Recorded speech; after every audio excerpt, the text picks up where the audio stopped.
Karangalan, katungkulan, at kabayanihan, hindi lang ito mga salitang inuukit sa dibdib ng bawat Marine, kundi pamumuhay na araw-araw nilang isinasabuhay. Karangalan, ito ang dangal ng pagiging isang sundalo.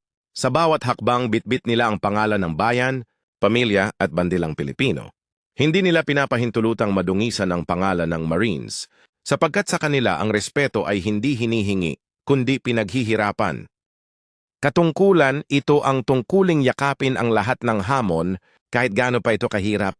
Sa ulan sa init sa pagod, tuloy ang serbisyo.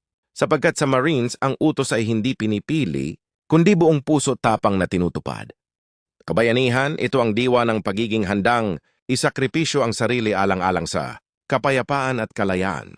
Hindi nila kailangan ng kamera o palakpakan dahil para sa kanila, ang tunay na bayani ay tahimik na naglilingkod kahit hindi nakikita.